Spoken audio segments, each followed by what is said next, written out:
మత్తయి సువార్త 6వ అధ్యాయము 9, 10, 11 వచనాలు నేను చదువుతాను. మత్తయి సువార్తలో నుండి 6వ అధ్యాయము 9, 10, 11 వచనాలు నేను చదువుతాను. మీరందరూ కూడా బైబిల్లో ఫాలో అవ్వండి. మత్తయి సువార్త 6వ అధ్యాయము 9 నుంచి 11 వరకు. కాబట్టి మీరు ఎలాగూ ప్రార్థన చేయుడి. పరలోకమందున్న మా తండ్రి, నీ నామము పరిశుద్ధపరచబడునుగాక, నీ రాజ్యము వచ్చునుగాక, నీ చిత్తము పరలోకమందు నెరవేరుచున్నట్లు భూమి అందును నెరవేరునుగాక. మా అనుదిన ఆహారము నేడు మాకు దయచేయము. ఈరోజున 11 వచ్చినటువంటి మాటను బట్టి దేవుని యొక్క వాక్యం మనం చూసుకుందాం. యేసుక్రీస్తు ప్రార్థన నేర్పిస్తున్నటువంటి ఆ వాక్య భాగం మనం చూస్తున్నాం. యేసుక్రీస్తు మొట్టమొదటిసారిగా ప్రార్థన గురించి శిష్యులకి అలాగే అనేక మందికి ప్రార్థన గురించి కొన్ని విషయాలు నేర్పించారు.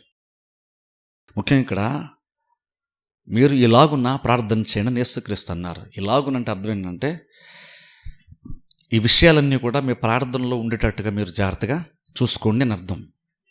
అంటే ఇక్కడ యేసుక్రీస్తు ఈ ప్రార్థన చేయండి అని ఏ అంశాల నిమిత్తం ప్రార్థన చేయాలో అంశాలు ఇవ్వటం కాదు, కానీ మీరు ప్రార్థన చేస్తున్నప్పుడు ఆ ప్రార్థన ఏదైనా సరే మీ ప్రార్థన ఎలా ఉండాలంటే ఆ ప్రార్థన అంతట్లో కూడా ఈ లక్షణాలు, ఈ కార్యాలు ఉండేటట్టుగా మీరు చూసుకోవాలి.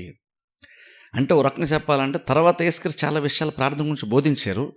కానీ ఇంకొక మనం ఏం గుర్తుపెట్టుకోవాలంటే ఆ ప్రతి బోధకు కూడా ఇది ఆధారం. ఎందుకంటే ఇక్కడ ఏదో ఒక విషయం గురించి కాదు, చాలా విషయాల గురించి ఇక్కడ యేసుక్రీస్తు బోధించారు. తండ్రి గురించి, అలాగే ఆయన చిత్తము, ఆయన రాజ్యము, అలాగనే ఇక్కడ మనం ఈరోజున చూసుకుంటే మనదిన ఆహారం నేడు మాకు దయచేయము. ఇలాగేంటంటే ప్రార్థన గురించి క్రీస్తు చాలా విషయాలు చెప్పారు. అందులో ఈ ప్రార్థన గొప్పతనం ఏంటి, ఇందులో దేవునికి సంబంధించినటువంటి కార్యాలు, అంటే దేవునికి ఏదైతే ఎక్కువ ఇంట్రెస్టో, ఆయనకి ఆసక్తిగా ఉండేవి, ఆయనకి ఏదైతే ఆయన శ్రేష్టం అనుకుంటాడో ఆ కార్యాల గురించి ప్రార్థనలు ఉన్నాయి. అలాగే ఏదైతే మన కనీస అవసరతలను మనం అనుకుంటామో వాటి గురించి కూడా అందులోనే ఉన్నాయి. ఇప్పుడు దాని బట్టి ఒకసారి ఆలోచన, నిజంగా ప్రార్థన అంటే ఎంత ప్రాముఖ్యమో ప్రతి క్రైస్తవుడు ప్రార్థన గురించి నేర్చుకుంటే ఖచ్చితంగా ఇక్కడ ఈ వాక్య భాగాన్ని స్టార్ట్ చేయాలని అనుకుంటాను. ఎందుకంటే ఈ ఫస్ట్ ఆఫ్ ఆల్ యేసుక్రీస్తు ప్రార్థన గురించి కూడా ఇక్కడ ఫస్ట్ టైం బోధించారు. ఆ తర్వాత చాలా విషయాలు దీని గురించి కూడా చెప్పారు. కానీ ఒక రకంగా చెప్పాలంటే దీన్ని ఎక్స్టెన్షనే వేరే ప్రార్థన గురించి బోధలు నేను అంటాను. ఏదైతే చాలా విషయాలు ఉపమాన రీతిగా బోధిస్తూ వచ్చారో యేసుక్రీస్తు, అవన్నిటికి కూడా ఒక రకంగా ఈ ప్రార్థన గురించి ఈ బోధ అనేటువంటిది పునాది లాంటిది. ఇది అర్థం చేసుకున్నప్పుడే మిగిలినటువంటి ప్రార్థనకు సంబంధించిన బోధలు కూడా మనకి కరెక్ట్గా మనకి అర్థం అవుతాయి. అందుకని దీన్ని మనం ఒకసారి చాలాసార్లు మనం తెలుసుకున్నాం, అయినా మరలా మనం జ్ఞాపకం చేసుకోవడం చాలా ఇంపార్టెంట్. ఎందుకంటే కొన్నిసార్లు మనకి ప్రార్థన ఎలా చేయాలో తెలుసు కాబట్టి చేసేస్తూ ఉంటాం. కానీ కొన్నిసార్లు మనకు ఆల్రెడీ తెలిసినటువంటి జ్ఞాపకం చేసుకున్నప్పుడు మన ప్రార్థనలో చిన్న అడ్జస్ట్మెంట్స్ ఉంటే మరలా వాటిని మనం చేసుకోవడానికి చాలా బెటర్గా ఉంటుంది. అందుకనే కొన్నిసార్లు అదే వాక్యబోధ అవ్వచ్చు, మరలా వినడం మనకు చాలా ఇంపార్టెంట్ అవుతుంది. అలా యేసుక్రీస్తు మాట్లాడుతూ అనుదిన ఆహారం నేడు మాకు దయచేయము అన్నారు. ఇప్పుడు చూడండి, ఈ ప్రార్థన అంటే ప్రతిదానికి ఒక పునాది లాంటిదని చూసారా. అందుకని చూడండి, ఈ ప్రార్థనలో వరుస క్రమం కూడా చాలా ఇంపార్టెంట్. ఎందుకంటే ఇక్కడ యేసుక్రీస్తు ఫస్ట్ ఆఫ్ ఆల్ ప్రార్థన గురించి బోధించినప్పుడు ఏమని బోధించారంటే పరలోకమందున్న మా తండ్రి అన్నారు. అంటే అక్కడ ఏంటంటే నువ్వు ఎవరిని సంబోధిస్తూ నువ్వు ప్రార్థన చేస్తున్నావో, నువ్వు ఎవరికైతే ప్రార్థన చేస్తున్నావో ఆయన ఎలా అంటాడు ఫస్ట్ ఆఫ్ ఆల్ నీకు అర్థం అవ్వాలి. ఆయన ఎలా అంటాడు, ఒక మాటలు చెప్పాలంటే ఆయన దేవుడు, కానీ నీకు మాత్రం ఆయన పరలోకపు తండ్రి. అది గుర్తుపెట్టుకుని అప్పుడు నువ్వు ప్రార్థన స్టార్ట్ చేయాలి. సరే, ఇప్పుడు దేవుడు మనకు తండ్రి, ఆయన మన వాళ్ళకి ఇస్తాడు అని మనకు అర్థమైంది. సరే, మనం ప్రార్థన స్టార్ట్ చేసినప్పుడు ప్రార్థనలో ఏం చేయాలి? ఇప్పుడు ప్రాబ్లం ఏంటంటే చాలా సందర్భంలో ప్రార్థనలో మనకు అవసరతలు ఉన్నప్పుడు ఏమవుతుందంటే మనకి ఒత్తిడి ఎక్కువ ఉంటుంది. అప్పుడు ఆ టైంలో ఏంటంటే మనం చాలా సందర్భాలు ఏంటంటే మన అవసరతలు వెనకాల వెళ్ళిపోతుంటాం ఎక్కువ శాతం.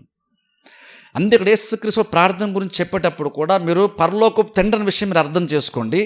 ఆ తర్వాత మీరు ప్రార్థన చేసేటప్పుడు కూడా గుర్తుపెట్టుకోండి, వెంటనే నీ అవసరత కాదు ఇంపార్టెంటు. పరలోకమందున్న మా తండ్రి అని మారుతూ నీ నామము పరిశుద్ధపరచబడునుగాక, నీ రాజ్యం వచ్చునుగాక, నీ చిత్తము పరలోకమందు నెరవేరబడుచున్నట్లు భూమి ఎందును నెరవేరునుగాక అని మీరు ప్రార్థన చేయండి. పరలోకమందున్న మా తండ్రి అనగానే వెంటనే నీ అవసరం వెంటనే నువ్వు దేవుని పిలిచేసే వెంటనే నీ అవసరం ఏంటో చెప్పేమని కాదు. నీ ప్రార్థనలో నీ యొక్క ప్రయారిటీస్ కూడా ఉండాలి. ప్రార్థనకి ఖచ్చితమైన జవాబు రావాలి అంటే అర్థం ఏంటంటే, నీకు అవసరం ఏముందో దాన్ని ఎలా అడగాలో తెలుసుకునేంత జ్ఞానం మాత్రమే కాదు కావాల్సింది, ఇంపార్టెన్స్, దేనికి ఇంపార్టెంట్ ఇస్తున్నాడో దేవుడు కూడా తెలుసుకోవాలి. దేనికి దేవుడు ప్రాముఖ్యత ఇస్తున్నాడు. నువ్వు ప్రార్థించడానికి దేవుని సముఖమునకు నువ్వు వస్తున్నావు మంచిదే, కానీ వస్తున్నప్పుడు నీ మైండ్ సెట్ ఏంటి, నీకున్నటువంటి ప్రయారిటీస్ ఏంటి, నీకు ఏది ఇంపార్టెంట్ అవుతుంది, అది కూడా మనం ఒక్కసారి మన ఆలోచనలు మనం ఫిల్టర్ చేసుకోవాలి. ఎందుకంటే ఇక్కడ యేసుక్రీస్తు నీ ప్రార్థన ఖచ్చితంగా జవాబు రావాలంటే ఈ విధానములో నీ ప్రార్థన ఉండాలని చెప్పారు. ఇప్పుడు అందుకని ఈ విధానంలో ప్రార్థన ఉండాలన్నప్పుడు అక్కడ క్రీస్తు కూడా ప్రార్థన గురించి చెప్పాడు. ఫస్ట్ ఆఫ్ ఆల్ అక్కడ ఏమన్నారంటే, అక్కడ గమనిస్తే మనం, దేవుడు నీకు తిండని చెప్పగానే నీ నామం పరిశుద్ధపరచబడును గాక. నీ నామం పరిశుద్ధపరచబడును గాక అంటే ఆయన నామం ఇంకేదో పరిశుద్ధంగా మారాలని కాదు. ఆయన పరిశుద్ధుడు, అంతమించి పరిశుద్ధ దేవునికి అవసరతే లేదు. కాబట్టి పరిశుద్ధపరచబడటం మన తెలుగు వచ్చింది. కానీ యాక్చువల్గా ఇంగ్లీష్ బైబిల్లోకి వెళ్తే నీ నామము ఇంకా గణపరచబడును గాక అని వస్తుంది. అంటే నీ నామానికి ఇంకెక్కువ గౌరవము, నీ నామానికి ఇంకెక్కువ ఘనత, నీ నామానికి ఇంకెక్కువ పేరు రావాలి. నీ నామము ఈ భూమి మీద లేదా నీ నామం ఇంకెక్కువ ఘనపరచబడాలి. ప్రజల మధ్యన, మనుషుల మధ్యన, మనుషుల యొక్క జీవితాల్లో నీ యొక్క నామము విస్తరించబడాలి. నీ నామమునకు రావాల్సినటువంటి ఘనత, నీ పేరు రావాల్సిన గౌరవం ఇంకెక్కువగా ప్రజల్లో రావాలి. అది మనం ప్రయత్నం అవ్వాలంట. చూడండి అక్కడ గురి చూడండి, నీ నామం పరిశుద్ధపరచబడునుగాక అన్నారు, నీ రాజ్యం వచ్చునుగాక, నీ చిత్తము పరలోకమందు నెరవేర్చున్నట్లు భూమి నెరవేరును గాక. అక్కడ చూడండి, నీ అన్నమాట ఎన్నిసార్లు వచ్చాను చూడండి. దేవుడు ఆయన తండ్రిని అర్థమే బాబు, కానీ వెంటనే నీకేముండాలంటే వెంటనే నీ అవసరత కాదు, ప్రభు నాకు ఇది అని కాదు. నువ్వు దేవుని దగ్గరికి వెళ్తున్నావు, నీ అవసరత వచ్చినప్పుడే నువ్వు మోకరిస్తున్నావు, నువ్వు ప్రార్థన చేస్తున్నావు. కానీ గుర్తుపెట్టుకో, దేవుని యొక్క ప్రయారిటీస్ ఏంటంటే, నువ్వు వెళ్ళగానే నీకేంటి అవసరం చెప్పడం కాదు. ఫస్ట్ ఆఫ్ ఆల్ నువ్వు గుర్తుపెట్టుకో, ఆయన నామమునకు ఘనత వచ్చేలాగా ఉండాలి. అది నీ ప్రయారిటీ అవ్వాలి ముందు. నీ అవసరం తీర్చుకోవడానికి మాత్రం నువ్వు దేవుడి దగ్గరికి వస్తున్నామని కాదు.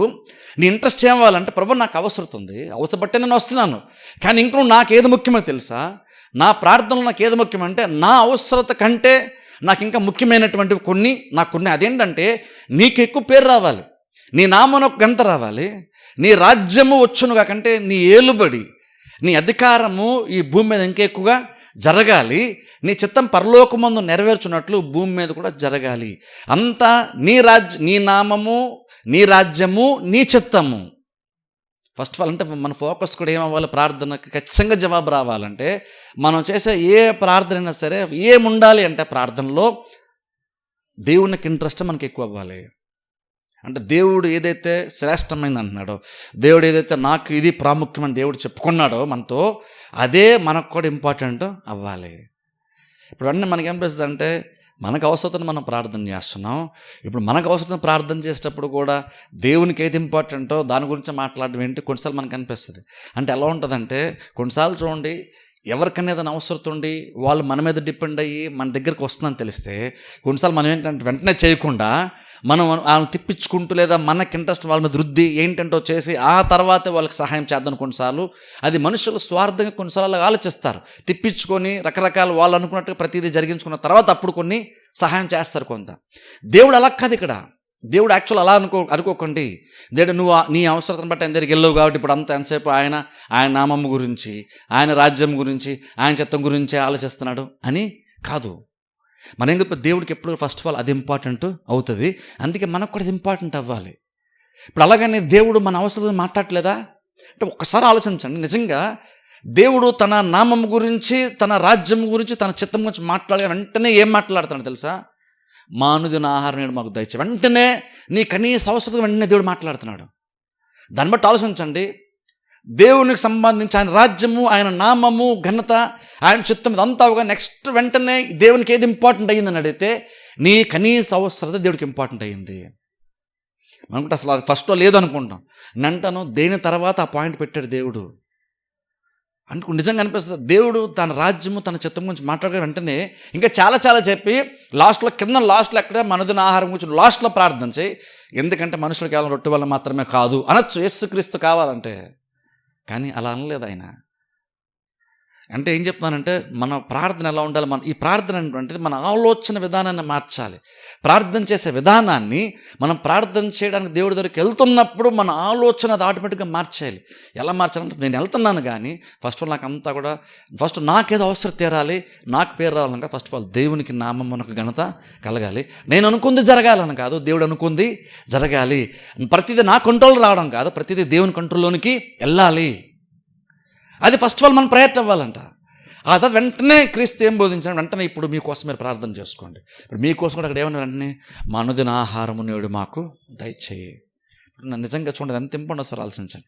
అంటే దేవుడు మన కనీస అవసరాలు ఎంత ఆలోచిస్తున్నాడు, మన కనీస అవసరాలు అనుదిన ఆహారము, మీ ఆహారం గురించి కూడా దేవుడు ఆలోచిస్తున్నాడు.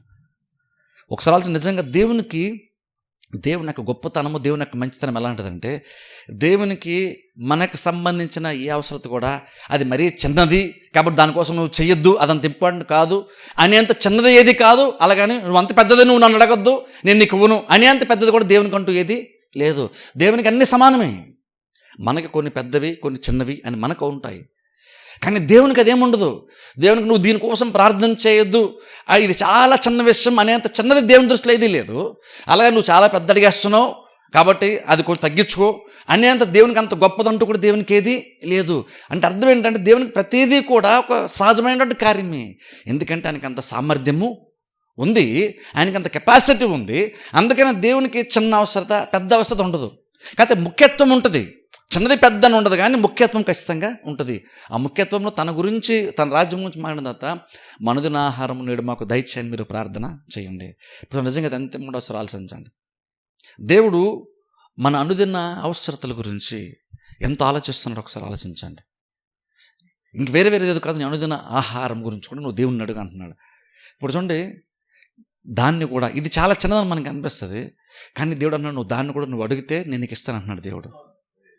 కొన్నిసార్లు మనం అనిపిస్తుంది ఇది మరీ చిన్నది, దీనికోసం ఏం ప్రార్థన చేస్తాను మనం అనుకుంటాం. కానీ యాకోబు పత్రికలో ఉంది చూసారా, మీరు అడగకనే పొందుకోలేకపోతున్నారు. మీరు యుద్ధాలు చేస్తున్నారు, పోరాడుతున్నారు, అన్నీ చేస్తున్నారు, చాలా రకాల ప్రయాసపడుతున్నారు.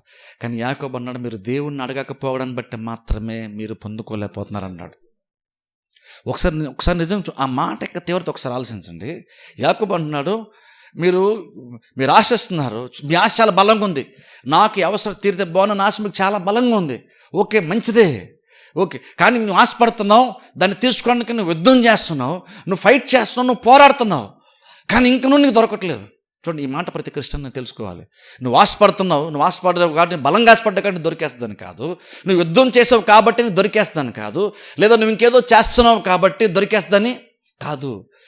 అక్కడ యాకోబు అంటున్నాడు, ఒకటే చెప్తున్నాడు, నువ్వు అన్ని చేస్తున్నావు కానీ దానికంటే బలమైనటువంటిది సులువైనటువంటి కార్యమే, కానీ బలమైనటువంటి కార్యం అదేంటే నువ్వు దేవుణ్ణి అడగటం. దేవుని అటువంటిది చాలా సింపుల్ అయిన కార్యం. నువ్వు యుద్ధము చేస్తున్నావు, నువ్వు పోరాడుతున్నావు, నువ్వు ఆశపడుతున్నావు, అవన్నీ చాలా బలమైనటువంటివి. కానీ ప్రార్థన అంటే ఆ వాటితో పోల్చుకుంటే చాలా సింపుల్ ప్రార్థన అంటే. కానీ సింపుల్ అన్నాము కాబట్టి ఇది అల్పమైనటువంటిది అని కాదు. యుద్ధం చేయడం కంటే నువ్వు దేవుని అడగడం చాలా సింపుల్, కానీ యుద్ధం కంటే నువ్వు దేవుని అడగడం చాలా చాలా బలమైనటువంటిది. ఎందుకంటే యుద్ధం చేస్తావు కానీ నీకు దొరకదు అన్నారు యేసుక్రీస్తు. యాకోబు అంటున్నాడు, కానీ నువ్వు దేవుని అడగట్లేదు కానీ దొరకట్లేదు. సరే, అంటే అడగటం అంటే ఎంత ఇంపార్టెంట్ ఒకసారి ఆలోచించండి. కొన్నిసార్లు మనం ఏంటంటే కొన్ని అడగడానికి ఇష్టపడం, కానీ యాకోబు అన్నాడు కొన్ని పొందుకోవడానికి రీజన్ ఏంటో తెలుసు, నువ్వు అడగట్లేదు. మరి ఎందుకు అడగమో ఒకసారి ఆలోచించాలి. యాకోబు మాట చెప్తున్నాడు, ఒకసారి ఆలోచించండి. నిజంగా దాని తీవ్రత ఏంటో చూడండి. ఓ పక్కన దేవుడేమో నీకు పరలోక తండ్రి అని ఆయనే చెప్పుకుంటున్నాడు, నాకు చిన్నదంటూ పెద్దంటూ నాకు ఏది లేదు, నాకు అసాధ్యమైందంటూ ఏది కూడా లేదు, నేను ఏదన్నా చేయగల బలము నాకుంది, ఏ చిన్నదైనా సరే సమృద్ధిగా నేను ఇచ్చేంత మంచి మనసు కూడా నాకు ఉంది. ఒకసారి ఆలోచించండి, అలాంటి దేవుడు నీ అవసరాలు తీర్చడానికి నీ అనుదిన ఆహారం మీద కూడా మైండ్ పెట్టేటువంటి ఆయన ఉంటుండగా ఒక వ్యక్తి దేవుణ్ణి అడగటం తప్ప మిగిలినవన్నీ చేస్తున్నాడు. అప్పుడు ఒకసారి అది ఎంత జ్ఞానం ఒకసారి ఆలోచించండి. అది ఎంత బలహీనమైనటువంటి ఒక కార్యమో, అది ఒక రకంగా చెప్పంటే అది ఎంత అల్పమైనటువంటి కార్యం ఒకసారి ఆలోచించండి. ఏంటంటే ఒక పక్కన దేవుడేమో కూడా రెడీగా ఉంటున్నాడు అన్నీను, కానీ నువ్వు ఆయన దగ్గర తప్ప నువ్వు అన్ని రకాలుగా ప్రయత్నం చేస్తున్నావు. అందుకని యాకోబు మీరు అడగట్లేదు కాబట్టి మీరు పొందుకోలేకపోతున్నారు. ఇచ్చేటువంటి ఆయన ఉంటుండగా, నీకు సపోర్ట్ చేసి ఆయన ఉంటుండగా, నువ్వేమో ఆయన దగ్గరికి వెళ్ళట్లేదు. ఆయన దగ్గర అన్నీ ఉన్నాయి, కానీ నువ్వు ఆయన దగ్గరికి వెళ్ళట్లేదు. ఆలోచించండి. అంటే కొంతమంది అక్కడ యాకోబు చెప్తున్నప్పుడు అంటున్నాడు, మీరు అని సంబోధిస్తూ, మీరు యుద్ధం చేస్తున్నారు, మీరు ఆశిస్తున్నారు, పోరాడుతున్నారు, కానీ మీకు దొరకట్లేదు, ఎందుకంటే మీరు దేవుని అడగట్లేదు అంటున్నాడు. ఇప్పుడు దాంట్లో ఆలోచించండి. అంటే వాళ్ళకి ఏదైతే అవసరం ఉందో అది తీరట్లేదు. వాళ్ళకి తీరట్లేదు. యాకోబు చాలా క్లియర్ చెప్పేశాడు. వాళ్ళు తీరట్లేదు కాబట్టి దేవుని దగ్గర లేదనా? అది కాదు. పోనీ వాళ్ళకి అవసరం తీరలేదు కాబట్టి దేవుడు ఇవ్వలేదనా? అది కూడా యాక్చువల్గా కాదు. వాళ్ళకి అవసరమైన దేవుని దగ్గర ఖచ్చితంగా ఉంది, అందుకే దేవుడు ఇవ్వగలడు, కానీ వాళ్ళు అడగట్లేదు. అంటే ఒకసారి జస్ట్ ఊహించుకుందాం. మామూలుగా యాకోబు చెప్తున్న మాటను బట్టి ఒకసారి నాకు అనిపిస్తుంది, అంటే ఈ లెక్కను చూసుకుంటే నీకు తీర్చబడవలసినటువంటివి, నీకు ఇద్దామనుకున్నటువంటివి కొన్ని ఇంకా నువ్వు దేవుని దగ్గర ఉన్నాయి, కానీ నువ్వు అడగలేదు కాబట్టి అది ఇంకా ఆ దేవుని దగ్గర అలాగది ఉండిపోయింది. నువ్వు కొన్ని పొందుకోలేకపోవడానికి కారణము దేవుడు ఇవ్వలేదని కాదు, లేదంటే దేవుడు నీ ప్రార్థన ఆలకించలేదని కాదు, నువ్వు అడగలేదు కాబట్టి పొందుకోలేదు. ఒకసారి మనం పరలోకం వెళ్ళిన తర్వాత దేవుడు కనుక ఎక్కడికో ఒక పెద్ద రూమ్ లాంటి దాని దగ్గర తీసుకెళ్ళి చాలా కార్యాలు చూపించి, ఆశీర్వాదాలు, ఇంకా చాలా కార్యాలు చూపించి, ఇవన్నీ నేను నీకు ఇద్దామంటున్నాను కానీ నువ్వు ప్రార్థన చేయడం నువ్వు మిస్ అయ్యవని చూపించాను అనుకోండి, మనకి ఎంత బాధ వేస్తుంది. ఇవన్నీ యాక్చువల్గా నీ కోసం నేను రెడీ చేసి ఉంచాను, నువ్వు అడిగితే ఇద్దామన్నాను, కానీ ఇవన్నీ నువ్వేం మిస్ అయ్యవు నీకు తెలియదు, ఇవన్నీ నువ్వు మిస్ అయ్యవని కనుక ఒకళ్ళు పరలోకం వెళ్ళి దేవుడు చెప్తే ఎలా ఉంటుంది ఆలోచించండి. అప్పుడు నాకు చాలా బాధ అనిపిస్తుంది. ఎందుకంటే ఇన్ని నేను మిస్ అయ్యానా? మనం ఒకటి రెండు పొందుకోగానే దేవుడు నాకు ఇచ్చాడని మనం నిలబడి సాక్ష్యం కూడా చెప్తాం, మంచిదే అని అంటాను. కానీ కొన్నిసార్లు మనం మిస్ అవుతాం. ఏం మిస్ అవుతున్నా కూడా కొన్నిసార్లు మనకు తెలియదు. కారణం ఏంటంటే యాకోబు అన్నాడు, మీరు అడగట్లేదు కాబట్టి మీరు పొందుకోలేకపోతున్నారు. ఇక్కడ క్రీస్తు మనకి ఇక్కడ ఏం నేర్పిస్తున్నారు? మీ అనుదిన ఆహారం నేను మాకు దయచేయని, నీ కనీస అవసరతలు, నీ ఆహారం గురించి నువ్వు దేవుని అడగచ్చు అంటే అర్థం ఏంటంటే, నీకు లేనప్పుడు నువ్వు అడిగితే దేవుడు ఇస్తాడని అర్థం కదా.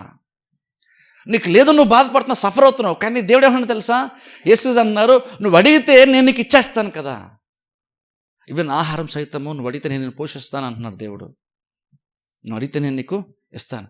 అందుకనే యాకోబు అంటున్నాడు, మీరు అడగట్లేదు కాబట్టి మీరు పొందుకోలేకపోతున్నారు, మీరు అడుగుంటే ఖచ్చితంగా మీకు అది దొరికేదే కదా.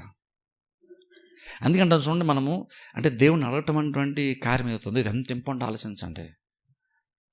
ఇది ఎంత ఇంపార్టెంటో.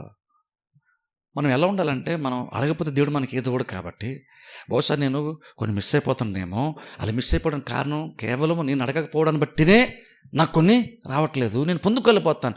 మనకు కొన్ని బహుశా యాకోబు చెప్తున్న మాట నిజం కనుక యాకోబు కనుక నిలబడి ప్రసంగం చేస్తే ఖచ్చితంగా నేను అంటాను, యాకోబు మళ్ళీ మనకు కూడా అదే మాట చెప్తాడు, మీకన్నా నాకు అదే మాట చెప్తాడు.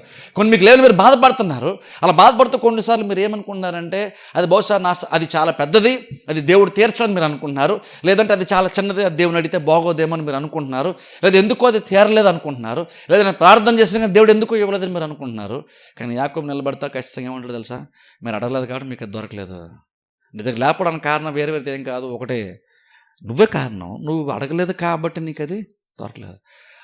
ఆ మూమెంట్లో నిజంగా మనం ఉంటే కనుక అప్పుడు నువ్వు అడగటం అంటే ఎంత ఇంపార్టెంటో ఒకసారి ఆలోచించండి. నువ్వు అడగకపోవడాన్ని బట్టి నీకు దొరకట్లేదు అంటున్నప్పుడు నువ్వు జస్ట్ అలా దేవుని అడిగేటువంటి ఆ ప్రార్థన అంటే ఎంత ఇంపార్టెంట్ ఒకసారి ఆలోచించండి. ఆ చిన్న ప్రార్థన అంటే ఎంతగా నీకు అది నీ అవసరం తీరుస్తుందో ఆలోచించాలి మనం. సో నిజంగా దేవుడు మన కనీస అవసరాల కోసం కూడా దేవుడు లక్ష్య పెడుతున్నాడు. ఆలోచించండి ఒకసారి దాని గురించి. కొన్నిసార్లు అనుకుంటే దేవుడు పట్టించుకోడేమో అనుకుంటాం, కానీ దేవుడు పట్టించుకోవడం కాబట్టి అంటున్నాడు, మీరు అడగండి నేను మీకు ఇస్తాను.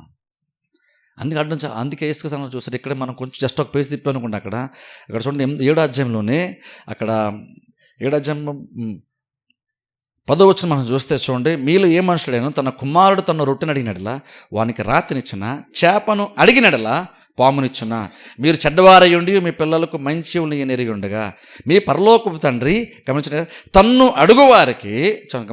అడుగువారికి అంతకంటే ఎంతో నిశ్చయంగా మంచి ఈవులనిచ్చును. సరే, తన్ను అడుగువారికి దేవుడు ఎవరికి ఇస్తాడు?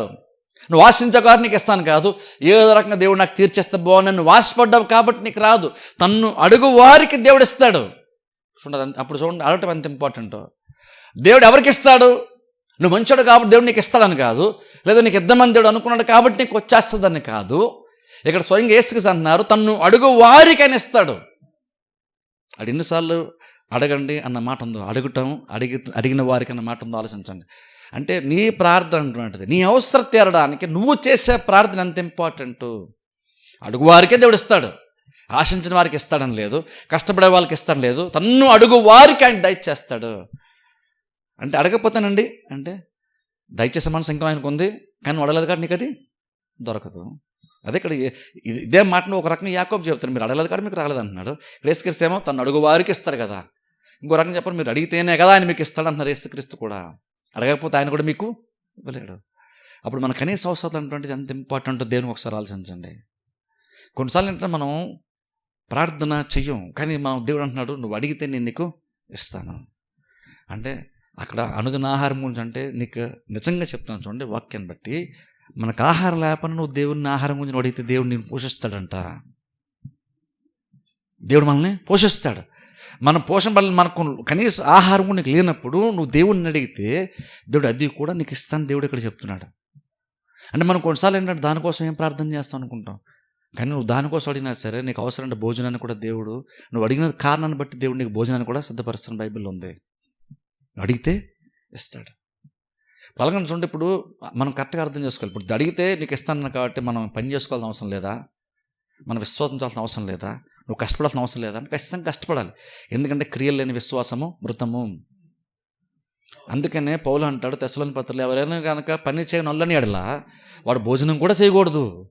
సరే, నువ్వు పని చేయకపోతే నువ్వు భోజనం కూడా చేయొద్దు అంటే అర్థం అంటే ఎందుకు ఆ మాట ఎందుకు చెప్తానంటే, నువ్వు కష్టపడితే దేవుడిని కష్టాన్ని దేవుడు ఆశీర్వదించి నీ కష్టము వ్యర్థంగా పోకుండా తిరిగి ప్రతిఫలాన్ని ఇస్తాడు కాబట్టి నువ్వు కష్టపడంటున్నాడు. కష్టం అంటే చాలాసార్లు మనం అనుకుంటామంటే నువ్వు కష్టపడడానికి నువ్వు కొన్ని ప్రయత్నాలు చేయకుండా ప్రార్థన అంటే ఆల్టర్నేటివ్ ప్రార్థన చేసేసి సరిపోద్ది అనుకుంటాం. ప్రార్థన చేయడం మంచిదే, కానీ నువ్వు ప్రార్థన చేసినప్పుడు నువ్వు ఆచరణలో కూడా కొన్ని కార్యాలు చేయాలి. ఎందుకంటే అది విశ్వాస సంబంధమైనటువంటి కార్యము. అప్పుడు నీ ప్రయత్నం ఖచ్చితంగా నువ్వు చేయాలి. ప్రయత్నం చేసినప్పుడు కూడా ఏమని చేస్తాను, నేను దేవుని అడిగాను, నా ప్రయత్నాన్ని సఫలపరచుకోవడం, నేను దేవుని అడిగాను, నేను వెళ్తున్నాను, నేను ఆ ప్రయత్నం నేను చేస్తున్నాను, నా చేతి పని దేవుడు ఆశీర్వదిస్తానని ఆయన వాగ్దానం చేశాడు, నీ కష్టం వ్యర్థంగా పోదన్నాడు, కాబట్టి దేవుడు నా కష్టానికి ప్రతిఫలం దేవుడు నాకు ఇవ్వాలి అని దేవుడు ఇస్తాడని నమ్మకం తెల్లి మనం కష్టపడతాం బయటికి వెళ్ళి. ఎప్పుడు గుర్తుపెట్టుకుని మన చేతి పని ఎప్పుడు కూడా ఆత్మీయ జీవితానికి వ్యతిరేకమైనటువంటి దాన్ని, అది విరుద్ధమైనటువంటి దాన్ని, కానీ విశ్వాసానికి అది ఆపోజిట్ అని ఎప్పుడు అనుకోవద్దు. నీ ప్రయత్నము కూడా విశ్వాస సంబంధమైనటువంటి కార్యమే, అది కూడా విశ్వాస సంబంధ కార్యమే. బట్ ఇంకా నువ్వు పని చేసేటప్పుడు కూడా దేవుడితో ఏమంటాడంటే నువ్వు దేవుని పని నమ్మకంతో నువ్వు పని చేయాలి. అందుకని చూడండి మన కీర్తన, అతడు చేయనిదంతయు సఫలమగును. కీర్తన గ్రంథం అతడు చేయనిదంతయు నువ్వు చేసే సఫలపరుస్తా అంటున్నాడు. నువ్వేం చేయకుండా ప్రభు సఫలపరచంటే దేవుడు సఫలపరచని దేవుని దగ్గర ఏమీ లేదు. దేవుడు నువ్వు సఫలపరచాలంటే నువ్వేదో చెయ్యాలి కదా, నువ్వు చేస్తేనే సఫలపరుస్తున్నాడు. అందుకని మనం పని చేసుకుంటాం. ఎందుకు పని చేసుకుంటాం? అందరూ పని చేస్తాం, మనం పని చేయాలి కాబట్టి పని చేస్తాను కాదు. ఒక క్రిస్టియన్ పని చేయడానికి వెళ్ళినప్పుడు ఎలా ఆలోచించాలంటే, నేను వెళ్ళినప్పుడు దేవుడు నా చేతి పని మీద దృష్టి పెడతాన్నాడు, దేవుడు నా చేతి పని ఆస్వాదిస్తున్నాడు, అందుకని నేను బయటికి ఇప్పుడు అడుగు పెట్టిన బయటికి వెళ్ళి డ్యూటీకి వెళ్తున్నాను.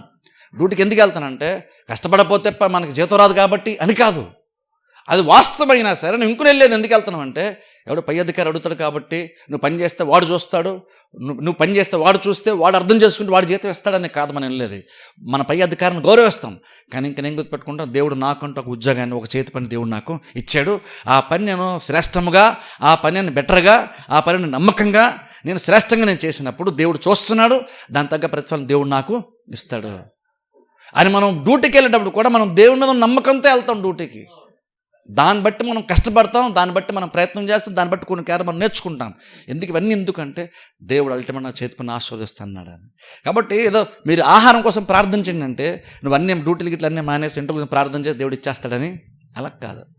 బైబిల్ చూడండి, పక్కనే మనం చూస్తే మత్తయి సువార్తను అక్కడ చూడండి, యేసుక్రీస్తు నా రాజ్యం నీతిని మీరు మొదట వెతికినప్పుడు అవన్నీ మీకు అనుగ్రహించబడతాయి. అక్కడ ప్రయారిటీస్ చూడండి ఎంత ఇంపార్టెంట్. నా రాజ్య నీతిని మొదట వెతుకు, అప్పుడు ఇవన్నీ నీకు అనుగ్రహించబడతాయి. ప్రయారిటీస్ చాలా ఇంపార్టెంట్ చూడండి. అక్కడ అలా మాడుతూ ఆకాశ పక్షులను చూడండి, విత్తువు కోయవు కాయనని కొట్టలో కూర్చుకొని వైనను మీ పరలోక తండ్రి వాటిని పోషిస్తున్నాడు కదా. అక్కడ చూడండి ఆకాశ పక్షులను కూడా దేవుడు పోషిస్తున్నాడు. అలాగే ఆకాశ పక్షులు ఊటినే తిని పడుకున్న ఆ గూళ్ళు అలాగ ఉంటున్నాయా? లేదు, దేవుడు వాటిని పోషిస్తాడని స్వయంగా క్రీస్తు చెప్తున్నారు. కానీ ఇంకొను పక్షులు ఏం చేస్తాయి తెలుసా? తెల్లరవగానే ఉదయాన్నే లేచి బయటికి వెళ్ళి ఆహారం వెతుకుతాయి. దేవుడు ఇస్తున్నాడు కాబట్టి, దేవుడు ఇచ్చే దేవుడు కాబట్టి, దేవుడు ఇస్తేనే పోషింపబడుతున్నది వాస్తవం క్రీస్తు చెప్పారు కాబట్టి. ఎందుకంటే ఆమె నిజంగానే కష్టపడలేదు. అవేం విత్తుకోవట్లేదు, అవేమి కోయట్లేదు, దాచుకోవట్లేదు, అయినా పోషింపబడుతున్నాయంటే అర్థం ఏంటి? యేసుక్రీస్తు స్వయంగా చెప్తున్నారు, సృష్టికర్త చెప్తున్నాడు, మీ పరలోక తండ్రి వాటిని పోషిస్తున్నాడు కాబట్టి అవి పోషింపబడుతున్నాయి. కానీ ఆ పోషింపబడుతున్న దేవుడు అవసరత, దేవుడు చేయి చాచి వాటికి ఇస్తున్నాడని బైబిల్లో ఉంది. కానీ చేయి చాచి దేవుడు ఎక్కడ వాటి గూట్లో కూర్చోగానే అక్కడే దేవుడు దానికి ఆహారాన్ని అక్కడే పడేస్తున్నాడా? దాన్ని నెక్స్ట్లో దేవుడు పడేస్తున్నాడా? లేదే. దేవుడు ఎక్కడో సిద్ధపరుస్తున్నాడు. ఇవి తెల్లారు లేచిన తర్వాత నమ్మకం ఏంటంటే ఎక్కడో దగ్గర ఖచ్చితంగా నా కోసం ఆహారము, నా కోసం నా బిడ్డలకు ఈరోజు అవసరమైన ఆహారం ఎక్కడో దగ్గర ఖచ్చితంగా ప్రపంచంలో ఉంది. అది నేను తిరిగి నేను ఎగరగలిగి నేను వెతకగలిగేంత ప్లేస్లోనే, డిస్టెన్స్లోనే నా కోసం దేవుడు ఆహారము సిద్ధపరిచాడు అని పక్షులు నమ్ముతాయి. కాబట్టి ఎక్కడికి వెళ్ళాలో తెలియదు, ఎంత దూరం ఎగరాలో తెలియదు, ఎక్కడ వెతకాలో తెలియదు, కానీ వెతుకుతాయి. వెతికడం నమ్మకం ఏంటంటే ఖచ్చితంగా నేను వెతకగలిగేంత దూరంలో నాకు ఆహారం ఉంటుంది, నేను ట్రావెల్ చేయగలిగేంత దూరంలో నాకు ఆహారం ఉంటుంది, ఖచ్చితంగా నేను దాన్ని కనుగొంటాను. నేను కనుగొనగలిగేటువంటి ప్లేస్లోనే, నేను చూసి దాన్ని చూడగలిగేటువంటి ప్లేస్లోనే దేవుడు నా కోసం సిద్ధపరిచాడు అని పక్షులు గ్రహిస్తాయి. కాబట్టి రోజు లేచి ఆహారం కోసం వెళ్తాయి. అవి దేవుడు సిద్ధపరిచాడు, అందుకనే వెళ్తున్నాయి. వాటికి దేవుడు వాటి నోట్లో ఏం పడట్లేదు, దేవుడు ఆహారం తీసుకొచ్చి వాటికి కూడా దేవుడు అలాగే చేస్తున్నాడు. మీరు ఎంతకంటే శ్రేష్టం అన్నప్పుడు మీకు వాటికంటే ఆలోచన, జ్ఞానం ఉంది, వాటికంటే మీకు సామర్థ్యం ఉంది, మీకు కాళ్ళు చేతులు ఉన్నాయి, మీరు పక్షుల కంటే జంతువుల కంటే మీరు బెటర్గా పనిచేస్తారు, బెటర్గా ఆలోచించి పని చేయగలిగేటువంటి జ్ఞానము దేవుడు మీకు ఇచ్చినప్పుడు మీరు బయటికి వెళ్ళి మీ దేవుడు మీకు ఇచ్చిన జ్ఞానాన్ని నువ్వు యూజ్ చేయాలి. దేవుడు నీకు ఇచ్చినటువంటి చేతులతో నువ్వు కష్టపడి నువ్వు పని చేయాలి. పక్షులేమో వెతుకుతాయి, ఎగురుతాయి, ఎక్కడో వెతుకుతూ ఉంటాయి. మీరు వాటికంటే శ్రేష్ఠులు కాబట్టి ఇంట్లో కూర్చో, నీకు భోజనం వచ్చేస్తుందని కాదు అర్థం. నువ్వు బయటికి వెళ్ళి కష్టపడు. చేతులు కాళ్ళు లేని జంతువులే పక్షులే ఎగిరి కష్టపడి వెతుకుతున్నప్పుడు నువ్వు వాటికంటే శ్రేష్టం అన్నప్పుడు నువ్వు వాటికంటే నువ్వు బెటర్గా పని చేయగలవు, నువ్వు వాటికంటే బెటర్గా నువ్వు వెతకగలవు. కాబట్టి దేవుడు ఎక్కడో దగ్గర సిద్ధపరిచాడు. నువ్వు వెళ్ళు, నువ్వు కష్టపడి పని చేయు, వెతుకు, దేవుడు నీకు ఇస్తాడు. ఎందుకంటే వాటికంటే శ్రేష్టం కాబట్టి నువ్వు దానికంటే బెటర్గా నువ్వు పని చేయి, బెటర్గా పని అలా పని చేసేటప్పుడు కూడా ఏం చేస్తున్నావు? దేవుడి మీద నమ్మకంతో మనం పని చేస్తాం. ఎందుకంటే మనం నమ్ముతాం అంటే ఆకాశ పక్షులు మనకు ఉన్నంత జ్ఞానము, ఆలోచన శక్తి వాటికి లేదు. వాడు మనలాగా పని చేసుకోలేవు, అవి ఏమీ చేయలేవు. ఆయన దేవుడు వాటిని పోషిస్తున్నాడు. అప్పుడు అంటే దేవుడు నాకు ఎంత జ్ఞానం ఇచ్చాడు, నాకు ఎంత సామర్థ్యం ఇచ్చాడు, నాకు చేతులు కాళ్ళు ఇచ్చాడు, నాకు ఆరోగ్యం ఇచ్చాడు, నేను వాటికంటే బలవంతుని, వాటికంటే శ్రేష్టమైన వాడిని. అప్పుడు ఖచ్చితంగా నేను ఇంకా బెటర్గా పని చేయగలను. కాబట్టి నేను వాటికంటే బెటర్ నేను పోషింపడగలను. ఎందుకంటే నాకు అడ్వాంటేజ్ ఏంటంటే ఆకాశ పక్షులకు తండ్రి ఉన్నాడు, నాకు తండ్రి ఉన్నాడు. కాకపోతే డిసడ్వాంటేజ్ అంటే ఆకాశ పక్షులకేమో చేతులు కాళ్ళు లేవు, వాటికి పని చేయడానికి ఛాన్స్ లేదు. కానీ నాకు పని చేసే అదనపు కెపాసిటీ దేవుడు నాకు ఇచ్చినప్పుడు వాటికంటే నేను బెటర్గా నేను పోషింపడతాను. సరే, అందుకని మీరు వాటికంటే మీరు శ్రేష్ఠులు కాదంటే బేసిక్ మీనింగ్ అదే. నువ్వు అంతకంటే బెటర్గా నువ్వు జీవించగలవు, అంతకంటే బెటర్ నువ్వు పని చేయగలవు, అంతకంటే బెటర్ నువ్వు కష్టపడగలవు.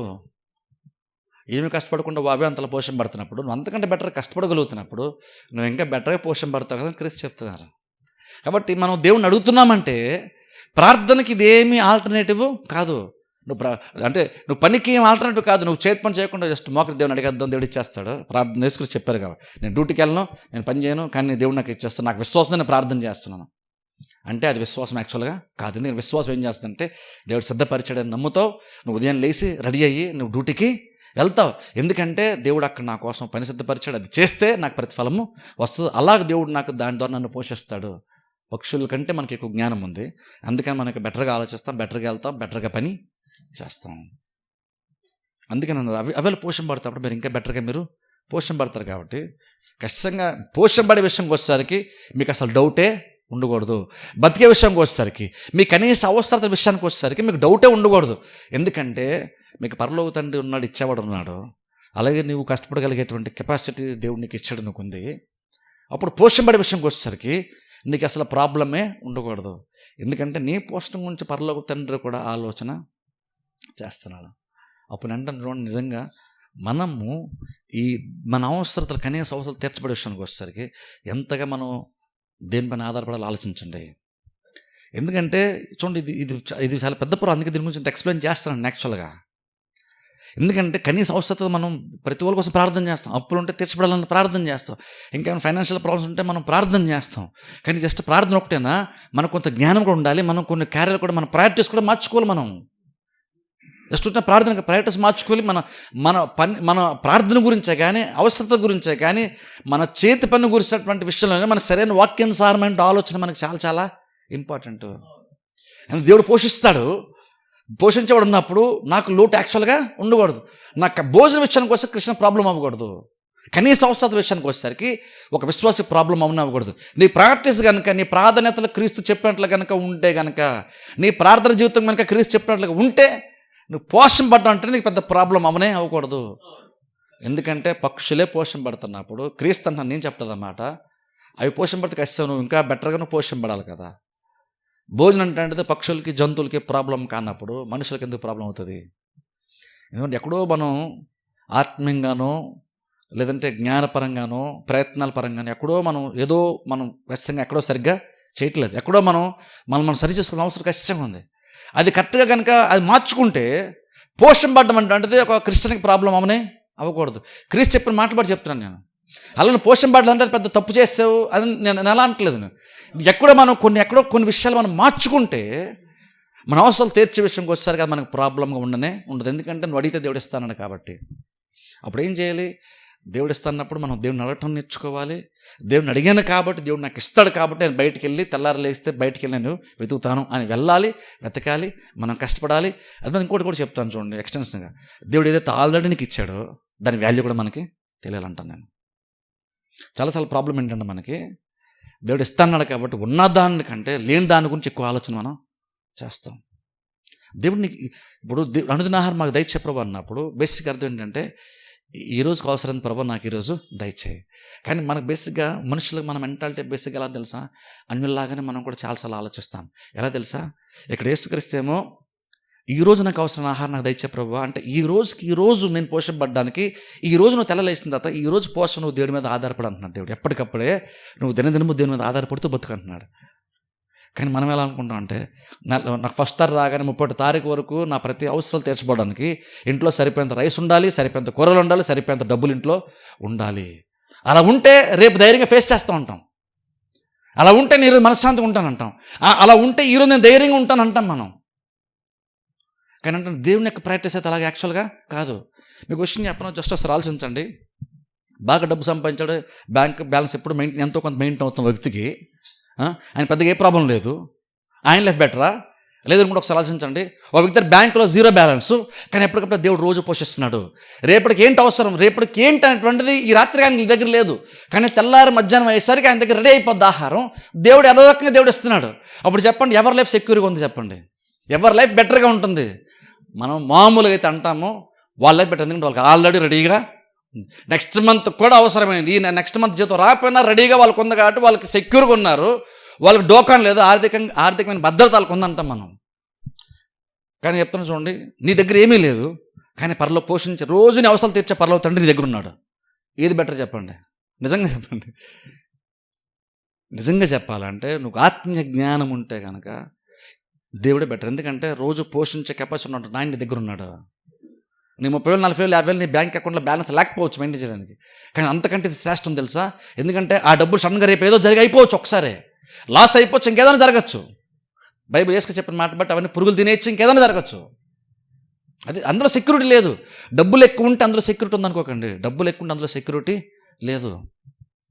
అందరూ క్రీస్తు అన్నారు. క్రీస్తు ఎలా మనకు నేర్పిస్తున్నారంటే విశ్వాసాన్ని ఎలా నేర్పిస్తున్నారంటే, ప్రభు నాకు నెలంతా అవసరమైంది, నాకు ఈరోజు ఇచ్చే ఫస్ట్ తారీఖు ఇచ్చేస్తే నెలంతా నేను హ్యాపీగా ప్రార్థన చేసేస్తాను అలా చెప్పట్లేదు. క్రీస్తు అంటున్నారు, మనది ఆహారం మాకు దయచేసి నువ్వు డైలీ దేవుడి మీద డిపెండ్ అవ్వు. రోజు ఎప్పటికప్పుడే నువ్వు దేవుని నమ్ము. ఆ విషయంలో ఈరోజు దేవుడు పోషించినప్పుడు రేపటి గురించి దేవుడు పోషించడా?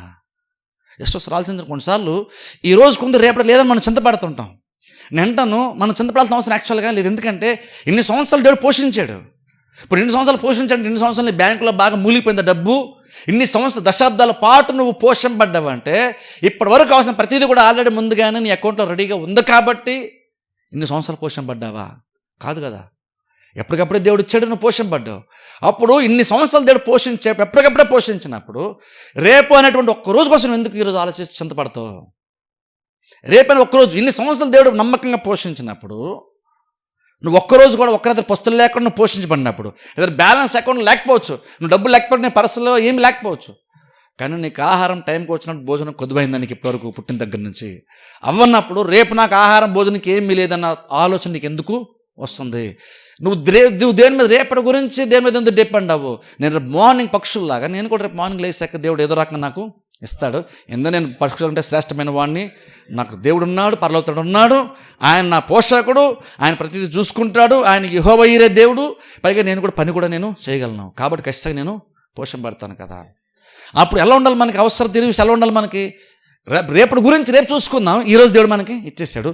అప్పుడు ఈరోజు నీకు ప్లేట్ మీల్స్ దేవుడు ఇచ్చినప్పుడు దీని వాల్యూ మనకు తెలియాలి. కానీ మన ప్రాబ్లం ఏంటంటే ఈరోజు ప్లేట్ మీల్స్ ఉన్నప్పుడు రేపటికి గనుక లేకపోతే దీన్ని మనం సరిగ్గా చూడం, ఇది ఒక ఆశీర్వాదంలా మనం చూడం, ఈ భోజనాన్ని సరిగ్గా మనం భోజనం చేయడం, ఇది విలువైందిగా మనకు అనిపించదు. ఎందుకంటే నువ్వు రేపటి కోసం ఈరోజు దేవుడు ఇచ్చిన ఆశీర్వాదాన్ని కూడా నువ్వు చులకనగా చూస్తున్నావు. మన దగ్గర లేని దాని గురించి దాని విలువ అనుకున్నావు, లేదు కాబట్టి అది వాల్యుబుల్ అనుకున్నావు. నీ దగ్గర ఉన్నది కూడా వాల్యుబుల్లే కదా, అది కూడా దేవుడు ఇస్తేనే కదా నీకు వచ్చింది.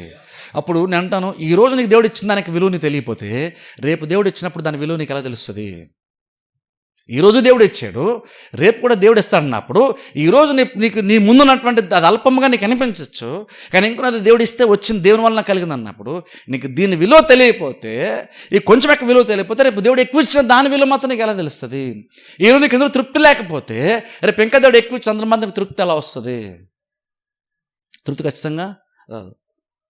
నువ్వు కొంచెంలో నీకు తృప్తి ఉంటే సంతోషయుతమైన దైవభక్తి గొప్ప లాభ సాధనము. తృప్తిగా బ్రతకడం నేర్చుకోవాలి. చాలాసార్లు మనం ఏంటంటే అనవసరం ఖర్చుల్లోకి వెళ్ళిపోయి మనం అప్పులు అయిపోతాం. అందుకే ఇవన్నీ అందుకని రెస్పాన్సిబిలిటీ ఉంది కూడా చెప్తున్నాను మీకు ఇవన్నీ, నేను లేకపోతే ప్రసంగం ముగించవచ్చు. ఎందుకంటే మనం కొన్నిసార్లు మన అవసరాలు తీరడానికి ఇవన్నీ మనం మార్చుకోవాలి. జస్ట్ ప్రార్థన చేస్తే ఇచ్చేస్తానని చెప్పేసి ఆపేయచ్చు నేను సింపుల్గా.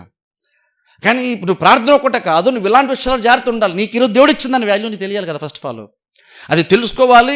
ఇది తెలుసుకునే కృతజ్ఞత ఉంటేనే కదా అప్పుడు నువ్వు దేవునికి థ్యాంక్స్ చెప్తానే కదా రేపు కూడా దేవుడు నీకు ఇస్తాడు. దేవుడు ఈరోజు గురించి ఆలోచన చేరు చేస్తే నువ్వేమో నాకు ఈరోజు ఉంది కానీ మరి రేపు ఉదయం పరిస్థితి ఏంటో, రేపు మధ్యాహ్నం పరిస్థితి ఏంటో అని చింతపడుతున్నాము. ఈరోజు దేవుడే ఇచ్చాడు, దీన్ని వెనకాల ఉన్నటువంటి దేవుని నువ్వు చూడలేకపోతున్నావు, గుర్తించలేకపోతున్నావు. అది దేవుడి వల్ల కలిగింది కాబట్టి దేవుని యొక్క ఆశలు నమ్మలేకపోతున్నావు. ఉన్న దాంట్లో నీకు తృప్తి లేక ఇప్పుడు ఉన్న దాన్ని బట్టి తృప్తి కలగకుండా రేపటికి లేదు అన్న దాన్ని బట్టి సంతృప్తిగానే దీన్ని నువ్వు చూస్తున్నావు. దేని ఎందైతే నువ్వు తృప్తి పడమని దేవుడు ఇచ్చాడో నువ్వు దాన్ని చూడడం మానేసి రేపు లేదని, రేపటి కోసం లేదని ఈరోజు కూడా అసంతృప్తిగానే నువ్వు ఉంటున్నావు. ఇప్పుడు యాక్చువల్గా నన్ను అడిగితే అది దేవుడు కూడా అది యాక్చువల్గా నచ్చదు. ఎందుకంటే అక్కడ యేసుక్రీస్తు అంటారు అల్పవిశ్వాసులు అరా అంటారు యేసుక్రీస్తు అక్కడ. ఎందుకంటే ఏం తిందాం ఏం తాగుదామో, ఎందుకంటే మీకు ఎందుకు భయపడుతున్నారంటే మీకు అల్పవిశ్వాసం ఉంది కాబట్టి అల్పవిశ్వాసులు అరా అన్నారు క్రీస్తు. భయం చాలా సందర్భాలు అల్పవిశ్వాసమే, విశ్వాసం లేకపోవడమే. దేవుడు ఎలాగా నువ్వు విశ్వాసంలో బతకాలని దేవుడు మనకు నేర్పించే ప్రయత్నం చేస్తున్నా తెలుసా. నాకు నెక్స్ట్ ఇయర్కి అంతా ముందే ప్లాన్ మొత్తం గీసేసి ప్రభు నాకు ఇచ్చేసే, అప్పుడు నేను డోకాగా ప్రతిరోజు బతికేస్తాను, రోజు ప్రార్థన చేసి రోజు చర్చకొచ్చి రోజు బతికేస్తాను అనుకుంటాం. కానీ దేవుడైతే అలా చెప్పట్లేదు. దేవుడు అంటే తెలుసా, ఈరోజు నమ్మకం నీకు ఈరోజు తెల్లారు లేసావు, ఈరోజు నువ్వు నమ్మకంగా నాపై నమ్మకం పెట్టి ఇది అంతా బాగానే చదువుతా నమ్మకంతో నువ్వు ఈరోజు ఉండు. పడినప్పుడు కూడా నువ్వేం ప్రార్థన చేసి పడుకోవాలంటే రేపు కూడా బాగానే ఉంటుంది ఆ నమ్మకంతో నువ్వు పడుకో. లేచాక ఆ నమ్మకం ఆ విశ్వాసంతో మెయింటైన్ అవ్వు. అలా ఎప్పటికప్పుడు విశ్వాసంలో మెయింటైన్ అవ్వమని దేవుడు చెప్తాడు. కానీ నీ లైఫ్ సంబంధించి ప్రతిదీ ముందుగానే పెద్ద బ్లూ ప్రింట్లా దేవుడు తీసేసి నీ లైఫ్ ఫస్ట్ రోజు ఇది జరుగుతుంది, 10వ సంవత్సరం ఇది జరుగుతుంది, ఇలా మొత్తం ముందే దేవుడు ఎప్పుడు చెప్పడు. దేవుడు ఎప్పుడు అలా చెప్పడు. మీరు బహుశా మనల్ని ఎక్స్పెక్ట్ చేసి అంత మన ముందే తెలిస్తే అప్పుడు అడుగు ముందుకేద్దాం అనుకుంటారేమో. అంతా మనకు తెలిసి మన విశ్వాసం అలాగైతే అసలు విశ్వాసమే కాదు అది. విశ్వాసం ఏంటి తెలుసా, మనకు చాలా తెలియదు. కానీ ఈరోజు ఎంతో కొంత మనకి దేవుడు క్లారిటీ ఇచ్చాడు. ఈరోజు నమ్మకంతో అడుగు ముందుకి వేస్తున్నాం, దేనిపైన భారం మోపుతున్నాం, అడిగేస్తున్నాడు అనుకుంటామంటే నాకు దేవుడు ఇచ్చాడు అనుకునే అవకాశం నేను అడుగు ముందుకేసుకుని వెళ్తాను. రేపటి నాకు తెలియదు కానీ రేపటి గురించి మరలా దేవుడు నాకు ఏదోటి చూస్తాడు కాబట్టి అనుకుని ఈరోజు అయ్యాల్సిన అడుగు ముందుకేసుకుంటూ వెళ్ళిపోతున్నాను. అలాగే ఇక్కడ యేసుక్రీస్తు మనకి ఏం చేస్తుందంటే నువ్వు ఎప్పటికప్పుడు నువ్వు డైలీ దేని మీద ఆధారపడ్డం నేర్చుకో. అది క్రిస్టియన్తో మనకి ఇదే ప్రాబ్లం. డైలీ దేని మీద డిపెండ్ అవ్వం మనం. డైలీ దేవుడి మీద డిపెండ్ అవ్వం. డైలీ బేసిస్ మీద మన విశ్వాసాన్ని జీవించాం. డైలీ బేసిస్ మీద అని అనుకుంటా అంటే నా కొడుకు మంచి ఉద్యోగం వచ్చింది అనుకోండి, లైఫ్ సెటిల్ అయిపోయింది అంటాం. అంటే ఆ ఒక ఉద్యోగం అంటే జీవితానికి సెక్యూరిటీ ఇస్తాను అనుకుంటున్నావు, అది పొరపాటు. అదే పొరపాటు. అండ్ నువ్వేమనుకున్నామంటే ఆ ఒక్కటి జరిగిపోతే ఇంక డోకం లేదంటున్నావు. అంటే అప్పుడు నీకు విశ్వాసం ఇంక అవసరం లేదా, అప్పుడు నీకు ప్రార్థన అవసరం లేదా, అప్పుడు దేవునితో నీకు పని లేదా. ఉద్యోగాలు వచ్చినా సరే ఆ ఉద్యోగం చేసేటప్పుడు దేవుడు నీ చేతి పని ఆస్వాదించాలనేటువంటి ఎదురుచూపు అవసరం లేదా, విశ్వాసం అవసరం లేదా, దేవుని అడగాల్సిన అవసరం లేదా. మనం ఏదో ఒకటి అనుకుంటాం, ఇదైతే సెటిల్ అయిపోతుంది మొత్తం అనుకుంటాం. నేను చెప్తున్నాను, బైబిల్ చెప్తున్నా అలా ఏది కూడా అవ్వదు. ఏది అలాగవదు. అందుకనే నీతిమంతుడు విశ్వాస మూలంగా జీవించాలంటే అదే డైలీ బేస్ మీద బతుకుతాం. ఇయర్లీ ప్లాన్ కాదు, లైఫ్ లాంగ్ ప్లాన్ మీద బతకం, డైలీ బేస్ మీద బతుకుతాం. నిన్న దేవుడు బాగా చూశాడు, ఈరోజు కూడా బాగా చూశాడు. ఖచ్చితంగా నిన్న బాగా చూస్తాడు, ఈరోజు బాగా చూస్తాను, ఖచ్చితంగా రేపు కూడా బాగా చూస్తారు కదా. అప్పుడు నువ్వేంటంటే రేపు అనేటువంటి దాని గురించి నువ్వు చింతపడద్దు. ఎందుకంటే ఆ టైం వచ్చిన అది కూడా నీకు ఈ రోజు లాగానే మారిపోద్ది. ఎందుకంటే మా అనుదిన ఆహారం నేడు మాకు దయచేయి అని దేవుడు చెప్పాడు. అప్పుడు మనం ఎలా బతకాలి? దేవుడు మనకి ఈరోజు ఆహారం ఇచ్చినప్పుడు ఇందులో మనకు తృప్తి కూడా ఉండాలంటాను. అది జ్ఞానంగా మనం బతకడం, సంతుష్టిగా బతకడం కూడా చాలా ఇంపార్టెంట్ అంటాను. ఇచ్చిన దాన్ని ఎలా మనం, దేవుడు ఇచ్చిన దాన్ని మనం ఎలా మెయింటైన్ చేస్తున్నాం చాలా చాలా ఇంపార్టెంట్ అవుతుంది మనకి. ఎందుకంటే కొన్ని సందర్భాలు మనకు భక్తి ఉంటుంది, విశ్వాసం ఉంటుంది, అన్నీ ఉంటాయి. కానీ కొన్నిసార్లు ఏంటంటే మనకి కొన్ని ఫైనాన్షియల్ మ్యాటర్స్లో, ఆర్థికమైన విషయాలు మనకు డిసిప్లిన్ ఉండదు, మనకి క్రమశిక్షణ మనకి ఉండదు. ఎమోషనల్ బేసిస్ మీద కొంటాం. అప్పటికప్పుడు వచ్చిన ఫీలింగ్ని బట్టి, జనాలు ఇస్తున్న ఊపుని బట్టి మనం కొన్ని ఖర్చులు ఏ మూమెంట్లో ఎక్కువ పెడతాం తెలుసా? క్లియర్గా చెప్పేస్తాను అందరికీ. కొన్నిసార్లు డిస్కౌంట్లు ఉన్నప్పుడు మనం షాపింగ్ చేస్తాం ఎక్కువ. అంటే బేస్ మనం కొనాలంటే ఎవరు డిసైడ్ చేశాడు? ఇప్పుడు మనం డిసైడ్ అవ్వలేదు. మన దగ్గర డబ్బులు ఉన్నాయి కాబట్టి లేదంటే పర్లేదు అనుకో, మనం డిసైడ్ అవ్వలేదు. ఎవడో డిసైడ్ చేస్తే మనం వెళ్తున్నాం, ఖర్చు పెడుతున్నాం మనం. అంటే తప్పుని అన్న కానీ కొన్నిసార్లు అది కూడా మనం కొన్నిసార్లు ఆలోచించుకోవాలంటాను. ఎందుకంటే భవిష్యత్తు తక్కువగా వస్తుంది కాబట్టి కొనడం కూడా కొన్నిసార్లు మంచిది అవ్వచ్చు. నీకు డబ్బులు మిగిలితే కాబట్టి ఆ టైంలో కొనడం మంచిది అవ్వచ్చు. తప్పు నేను చెప్పట్లేదు, కానీ మీరు ఆలోచించుకోవాలి కరెక్ట్ తప్పు. నేను చెప్పట్లేదు తప్పు అని. నేనైతే నార్మల్గా నేనైతే అలా కొన్నాను. డిస్కౌంట్ ఉన్నాయి, ఇదే సీజన్ అక్కడ దసరా కాబట్టి ఇప్పుడు కొనేద్దాం డిస్కౌంట్. నేనైతే ఎప్పుడు అలా కొన్నాను, నాకు అనిపించినప్పుడు ఎప్పుడైనా వెళ్ళుకుంటాను. నేను ఎవరో డిసైడ్ చేసి ఈ టైం ఈ సీజన్లో ఇది కొంటే మీకు బెటర్ అన్నదైతే నేనైతే ఎప్పుడు అలా పెట్టుకున్నాను. నాకు అనిపించినప్పుడు వెళ్ళి కొనుక్కుంటాను. నేను ఎప్పుడు ఎంత ఖర్చు పెట్టాను అంటే ఎవరో డిసైడ్ చేయరు, నేను అనుకున్నప్పుడు నేను దాన్ని డిసైడ్ చేసుకుంటాను. అలాంటి మన కొంత డిసిప్లిన్ మనకు ఉండాలంటాను. అది నా వరకు పరిమితం. మీరు అలా చేయని చెప్పట్లేదు, మీరు చేసే తప్పని అనట్లేదు. కానీ మీరు ఆలోచించుకోవాలి. మీ డబ్బులు మీరు సంపాదించాలి, మీ కష్టం మీకే తెలుసు ఎలా ఖర్చు పెట్టుకోవాలి. కానీ కొంచెం ఆలోచించడం మాత్రం చెప్తున్నాను. అది మీ డబ్బులు కాబట్టి అది నేను డిసైడ్ చేయండి. మీరు ఎంత ఖర్చు పెట్టాలి, దేనికి ఎంత పెట్టాలి, బియ్యం కొంటే ఎంత కాస్ట్లీ కొనాలి, బట్టలు కొంటే ఎంత కాస్ట్లీ, అది నేను చెప్పను, మీరు చూసుకోవాలి. కానీ అంటే దానికి కూడా మనకు జ్ఞానం చాలా చాలా అవసరం మనకు చాలా. ఎందుకంటే మనల్ని ఫైనాన్షియల్గా దేవుడు బలపరిచే పనిలో దేవుడు ఉన్నాడు. అప్పుడు అంటే మనకి విశ్వాసం ఎలాగో ఎంతో కొంత ఉందనుకుందాం, మంచిది. సరే, ప్రార్థన చేసేటువంటి అలవాటు మనకు కొంత మంచిది. అన్నప్పుడు దేవుడు వచ్చినప్పుడు దాని విలువ కూడా మనకు తెలిసేంత ఆలోచన, జ్ఞానం ఉండాలి. ఖర్చు పెట్టేటప్పుడు కూడా మనకు చాలా చాలా జ్ఞానము అవసరం కదా. నేను ఆశీర్వాదం చెప్పినప్పుడు చూస్తారా, మనకి ఈ ఫైనాన్షియల్ మ్యాటర్లో మనకి చేతి పని విషయంలో డబ్బులు ఖర్చు పెట్టినప్పుడు జ్ఞానం చాలా అవసరం. వెళితే రాబోతున్న తర్వాత ఎప్పుడైనా మళ్ళీ దీని గురించి చెప్తాను. ఎందుకంటే ఇది చాలా చాలా ఇంపార్టెంట్ మనకి. చాలా సందర్భాలు ఇదంతా కూడా భౌతికమైనది, ఇది ఆత్మీయ జీవితానికి ఏ సంబంధం లేదు అనుకుంటాం మనం. కానీ ఖచ్చితంగా ఫైనాన్స్ మ్యాటర్ అంటే ఖచ్చితంగా ఆర్థికమైనటువంటిదే. అందులో కూడా స్పిరిచువాలిటీ తెలుస్తుంది తెలుసా. నువ్వు ఎలా బతుకుతున్నావు, నువ్వు ఎంత ఖర్చు పెడుతున్నావు, దాన్ని బట్టి నీ ఆత్మీయత తెలుస్తుంది తెలుసా. పౌలు ఏమన్నాడు? నేను నాకు లేమిలో ఉండ నెరుగుదును, సంపాదనస్థలం ఉండ నెరుగుదును అన్నాడు. చూసారా, నాకు రెండు తెలుసు అన్నాడు. నాకు డబ్బులు ఉంటే బాగుంటుంది, డబ్బులు లేకపోతే నాకు ఎందుకో మూడ్ ఆఫ్ అయిపోతాను, నాకు బాధ వచ్చేస్తా, చింత వచ్చేస్తా, దిగులు వచ్చేస్తా అంటది పౌలు. నాకు అన్నీ తెలుసు అన్నాడు. నేను మంచి కాస్ట్లీ భోజనం చేయడం తెలుసు, అలాగే సింపుల్ భోజనం కూడా చేయడం నాకు రెండు అలవాటు అన్నాడు. అంటే క్రిస్టియన్ కదా అలవాటు అవ్వాలి తెలుసు, అది ఉండాలి, మనకు అది ఉండాలి. అలాగన్నాడు. నాకు సంపన్న స్థితి తెలుసు, నాకు అది తెలుసు, నాకు ఇది తెలుసు, కానీ నేనే స్థితిలో ఉన్న అందులో సంతోష అయితే నేను ఉండడం నాకు తిరుగుదు అన్నాడు.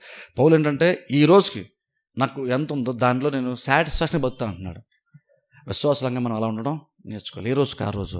ఎందుకంటే అదే నువ్వు భవిష్యత్తులో నువ్వు కొంచెం బెటర్గా మార్చుకోవడానికి, నువ్వు ఇంకా ఆర్థికంగా నువ్వు మరింతగా బలపడడానికి, నువ్వు ఎంత బలపడాలంటే, ఎంతగా దేవుడు బలపడడానికి ఇష్టపడతాడంటే, నువ్వు బలపడుతూ నువ్వు బెటర్గా అన్నీ చేసుకుంటూ నువ్వు ఇంకోళ్ళకి కూడా సహాయం చేయాలి. కెపాసిటీ ఖచ్చితంగా దేవుడు మనకి ఇస్తాడు. నువ్వు కరెక్ట్గా కనుక ఫైనాన్షియల్ నీకు డిసిప్లిన్ ఉంటే అంటాను.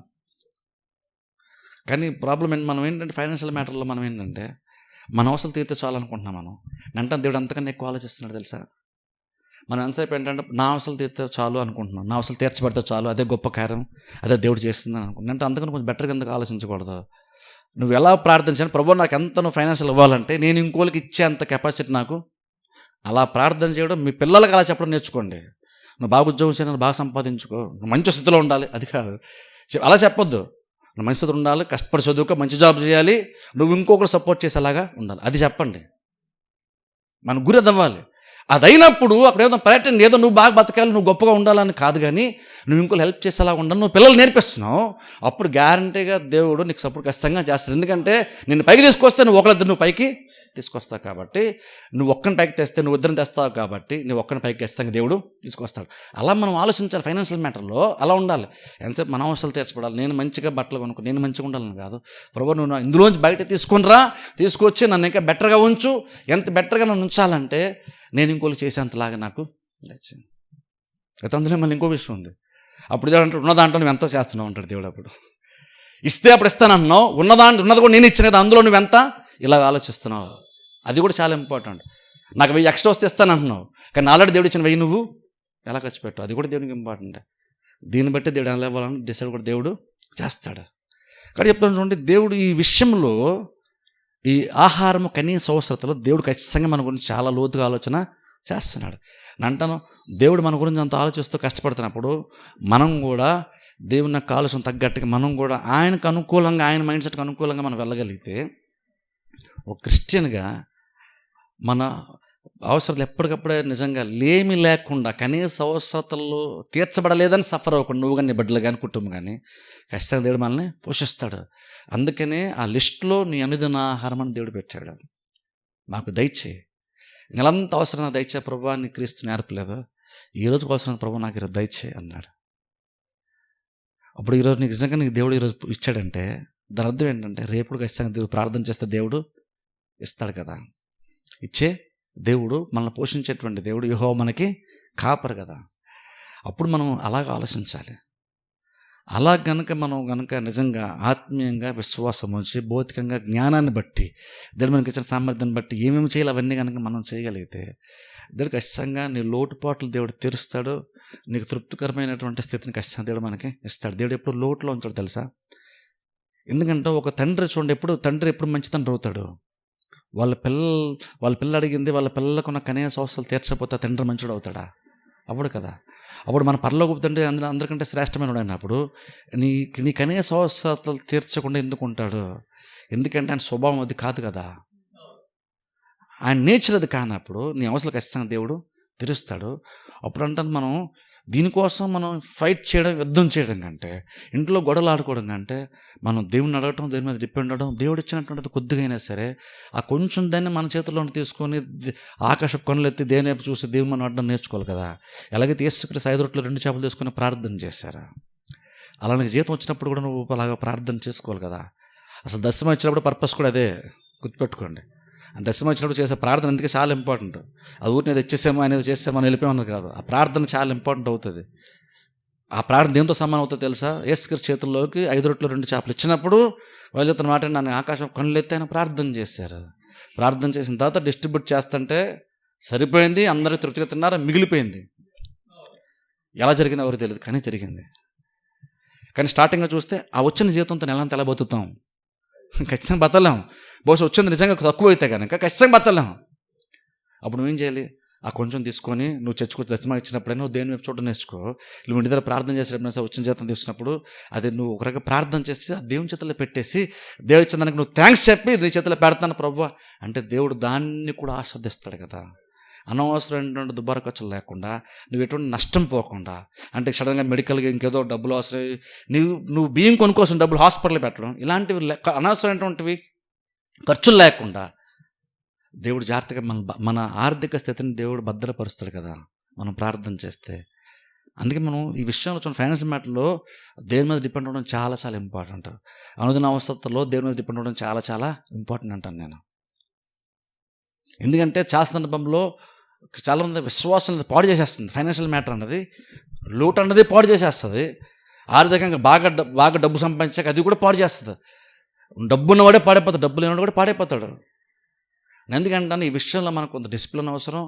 మనం ఆత్మీయంగా ఆలోచించడము, విశ్వాసం ఉండడం, దేవుని మీద ఆధారపడడం చాలా చాలా ఇంపార్టెంట్. ప్రార్థన చేయడం చాలా చాలా ఇంపార్టెంట్. ఎందుకంటే నువ్వు ప్రార్థన చేస్తే ఇస్తానని దేవుడు చెప్తున్నాడు. ఎందుకంటే చూడండి, మన అనుదిన ఆహారాన్ని మాకు దయచేయి. దేవుడు నీకు ఆ రోజు భోజించినప్పుడు నువ్వు నిజంగా నిజాయితీగా ప్రార్థన చేయగలుగుతున్నావు ఒకసారి ఆలోచించండి. నువ్వు భోజనం చేసే ముందు ప్లేట్ మీద నీ చేతిలోకి వచ్చిన నిజంగా మనం ఫార్మాలిటీగా చేయడం గురించి చెప్పట్లేదు. ఫార్మాలిటీగా చేసేదైతే చేయడం మానేసి తినేసేయండి. నన్ను అడిగితే అది బెటర్ అంటాను నేను. ఫార్మాలిటీగా చేయొద్దు. కానీ చేసినప్పుడు అది నిజంగా దేవుడు ఇచ్చాడని అందులో మీరు దేవుని యొక్క ఆశీర్వాదం చూడగలిగి అందులో మీకు కృతజ్ఞత కనబడాలి. అంతలాగా మీరు ఆహారాన్ని మీ ప్లేట్లో మీరు పెట్టుకొని భోంచేసే ముందు దాన్ని మీరు అలా చూడడం నేర్చుకోండి. నువ్వు నిజంగా ఎప్పుడైతే అది చాలామంది లేదు కానీ దేవుడు నీకు ఇచ్చాడని నీకు అర్థమైనప్పుడు నీకు దాని వాల్యూ తెలుస్తుంది. అక్కడ కూర ఏదన్నది పక్కన పెట్టేస్తే నీకు దాని వాల్యూ ఖచ్చితంగా తెలుస్తుంది. అది తెలిసినప్పుడు నువ్వు నిజంగా కళ్ళు మూసుకొని ప్రార్థన చేస్తే నువ్వు నిజాయితీగా ప్రార్థన చేస్తావు. నిజాయితీగా నువ్వు ప్రార్థన చేస్తే దేవుడు నీ ఆహారమును పానమును దీవిస్తాడని దేవుడు చెప్పాడు. సార్ దేవుడు దీవిస్తాడు. అందుకే మనం క్రిస్టియన్స్ మనం భోజనం చేసుకుని ప్రార్థన అందుకే చేస్తాం. అది క్రిస్టియన్స్ కాబట్టి అన్యులు వేరేగా చేస్తారు, మనం ఇలా చేస్తాం కాబట్టి జస్ట్ ఫార్మాలిటీ అని కాదు, ఏదో దేవుడు దండం పెట్టుకొని తినేస్తాం అలా కాదు. మనం నిజంగానే మనం ప్రార్థన చేస్తున్నప్పుడు ఏంటంటే ఇది దేవుని చేత పెట్టేస్తున్నాం. ఇందులో మనకు తెలియకుండా ఏదన్నా ఇందులో ఏమన్నా ప్రాబ్లమ్స్ ఉన్నా, ఇందులో ఏమన్నా ఫుడ్ పాయిజన్ అంటే ఏమైనా ఉన్నా సరే అవన్నీ దేవుడు తీసేయాలని మనం ప్రార్థన చేసి అప్పుడు మనం భోజనం చేస్తున్నాం. ఎందుకంటే మన చేతుల్లో ఉంది, మనం కడిగే మనం వండాం, మన తెలియకుండా అందులో ఏముంది మనకు కూడా తెలియదు కదా. అందుకనే నిజం చూడండి, సీరియస్గా మన భోజనానికి ప్రార్థన ఖచ్చితంగా అవసరం.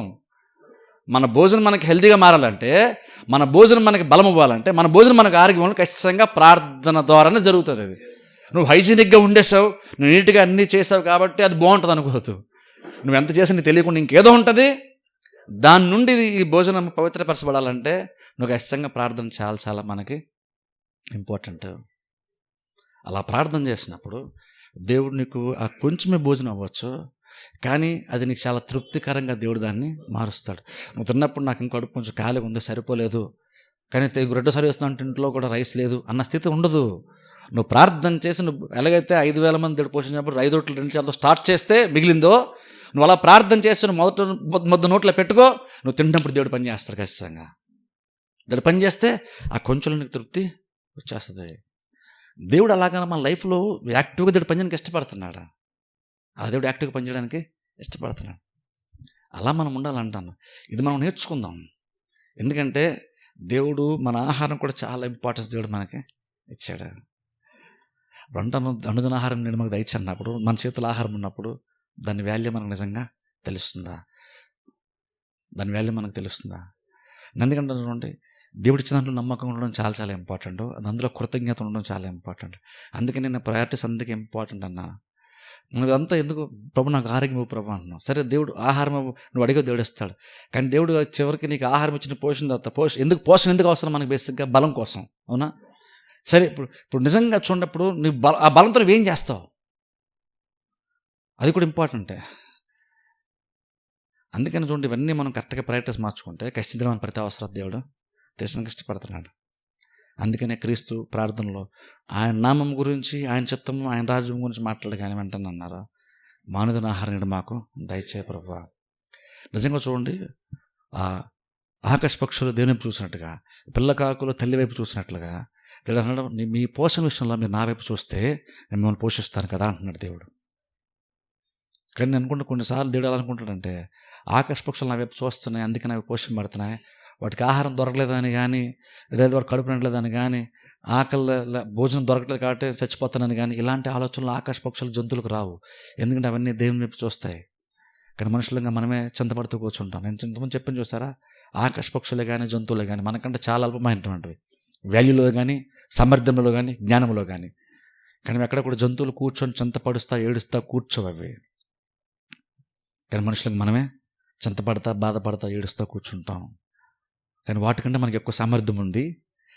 వాటికంటే మన దేవుడు మనకి పరలోక తండ్రి ఆయన మనకి అంత బలం మన పక్షం ఉంటుండగా అది గుర్తించడం మానేసి మనం కూర్చొని ఏడుస్తూ ఉంటాం, అవసరాలు తీర్చబట్టలేదని. అంటే ఆకాశ కనులు ఎత్తి నోరు తెచ్చిన దేవుని ప్రార్థన చేస్తే, ఆకాశ పక్షులు ప్రార్థన చేస్తాడు, మనం కూడా ప్రార్థన చేస్తే దేవుడు మన అవసరాలు తీరుస్తాడు కదా. అందుకని చూడండి, దేవుడు ఆయన రాజ్యం గురించి, చిత్తం గురించి, వాటి గురించి దేవుడు మీరు అలా ప్రాక్టీస్ పెట్టుకుని అంటున్నాడు. కాబట్టి అది అవ్వగానే వెంటనే నేను మీ కనీస అవసరాల గురించి నేను ఆలోచన చేస్తాను దేవుడు చెప్తున్నాడు. ఆలోచన నిజంగా దేవుడు ఎంత ఇంపార్టెన్స్ ఇచ్చాడు మనకి. దేవుడు అయినటువంటి ఆయన మనుషుడు రొట్టె వలన కాదు ఆహారం వల్ల జీవిస్తాడని చెప్పినటువంటి ఆయన అంటున్నాడు ఇక్కడ, మీ అనుదిన ఆహారం నేడు మాకు దయచిన ప్రార్థన చేసుకోండి. ఏమనొచ్చు కదా, ఆహారం అసలు పట్టించుకోవద్దు, వస్తే వచ్చింది లేకపోతే ఉపాసన ప్రార్థన చేసుకోండి. కొంతమంటారు చూసే పాస్టర్లు, నా భోజనం అందుకు ఉపాసన ప్రార్థన చేసుకున్నానండి. దేవుడు అలా అనొచ్చు కదా, దేవుడు కూడా అలా అనొచ్చు కదా, భోజనం లేకపోతే ఆ రోజు ప్రార్థన చేసుకో, ఉపవాసం ఉన్నాను ఇంకా బెటర్గా ప్రార్థన చేసుకుంటా అనుకొని వదిలేయండిలే అనొచ్చు కదా. అలా అనకుండా నీకు లేకపోతే నువ్వు అడుగు, నేను ఇస్తాను కదా. వాక్యం వలన మాత్రమే జీవిస్తాడు, ఆహారం వలన కాదని చెప్పినటువంటి దేవుడే ఇక్కడ అంటున్నాడు, మీ ఆహారం కోసం మీరు ప్రార్థన చేయండి, నేను మీకు ఇస్తాను. నీ ఆహారం కూడా నేను ఇస్తాను చెప్పాడు కాబట్టి అడగమని అంటున్నాడు. ఎందుకంటే మనకు లోటున్నప్పుడు దేనిపైన ఆధారపడదాం, కొంచెం జ్ఞానంగా ఉందాం, ఆత్మీయంగా ఉండి దేని మీద ఆధారపడుతూ ప్రభు నెలంతా సరిపోయే జీతం ముందే నాకు ఇచ్చేసి అని కాకుండా, ప్రభు ఈరోజు నాకు ఇచ్చావు, నెక్స్ట్ ఎప్పుడు కూడా నాకు, మన లైఫ్ అంతా కూడా అలాగే వెళ్తుంది తెలుసా. డైలీ ప్రతిరోజు మనం దేని మీద డిపెండ్ అయ్యి వెళ్తుంటాం. ఒకసారి ప్రభు నాకు మొత్తం ఇచ్చేసే ప్రభు నేను ముందుకెళ్ళిపోతాను అంటాం. బండిలో ట్యాంక్ ఫుల్ చేస్తాం, ట్యాంక్ ఫుల్ చేసిన జీవితంలో పెట్రోల్ కొట్టించమా? ట్యాంక్ ఫుల్ చేసినా పెట్రోల్ కొట్టిస్తానే ఉండాలి, అవునా కదా. కొంతకాలమే అది ఎంతనో ట్యాంక్ ఫుల్ ఉందంటాం, కానీ ఎంతో టైం పడుతుంది మళ్ళీ ఖాళీ అయిపోవడానికి, మళ్ళీ పెట్రోల్ బంక్ తిరగాలి, ఖాళీ అయిపోద్ది. కానీ కాక మనం దేవునితో కనెక్ట్ అయి ఉంటే నీకు పెద్దగా నీకు నిండిపోయిందంటే ఇక్కడ ఏం కనబడదు, కానీ వాళ్ళు నూటుకొని నీకేమీ ఉండదు. ఎలక్ట్రికల్ ట్రైన్స్ ఉంటాయి చూసారా, వాళ్ళకి ఫ్యూయల్ ట్యాంక్ అంటే ఏముండదు, కానీ కనెక్షన్ ఎక్కడ ఉంటుంది, పైన వైరు యాంటీనా ఉంటుంది, అది టచ్ అవుతుంది వెళ్ళిపోతుంటుంది. దానికి స్పెషల్గా ఇంత బ్యాకప్ అంటే ఏమి బ్యాటరీలు ఉండవు, ఇంత ఫ్యూయల్ డీజిల్ ట్యాంక్ అంటూ ట్రైన్స్కి ఏమి ఉండదు, కానీ కరెంట్తో నడుస్తుంది, పైన ఆ లైన్తో కనెక్ట్ అయి ఉంటుంది, వెళ్ళిపోతా ఉంటుంది. దాచుకుందంటే ఏమీ లేదు, కానీ ఎప్పటికప్పుడే కాంటాక్ట్ అవుతుంది, వైరు వెళ్ళిపోతా ఉంది. మనం కూడా అలాగే అంటున్నాం, దేవునితో అలాగే మనం కాంటాక్ట్లో ఉంటే ఇద్దరు ప్రతిసారి మనల్ని పోషిస్తారంటున్నా. మనం అలా ఉండడం నేర్చుకోవాలి. మనం మొత్తం నాకు వచ్చేస్తే నెలంతా వచ్చేస్తే హ్యాపీగా ఉంటాను, ఎప్పుడు అలా పెట్టుకోవద్దు. అది అలా తృప్తి అలా మనకి రాదు. నెలందరూ సరిపోయింది వచ్చేసినా సరే నీకు అందులో తృప్తి ఉండదు. ఉంటే మంచిది, దేవుని థ్యాంక్స్ చెప్పు, కానీ అందులో తృప్తి ఉండదని మాత్రం ఎప్పుడు పొరపాటున మోసపోవద్దు. ఎప్పుడు అందులో తృప్తి ఉండదు, అందులో నిశ్చయత ఉండదు. ఒకరు ఎక్కువ ఉందన్నా అది ఎలా సడన్గా ఎప్పుడు ఎలా వెళ్ళిపోతుందో మనకు కూడా తెలియదు.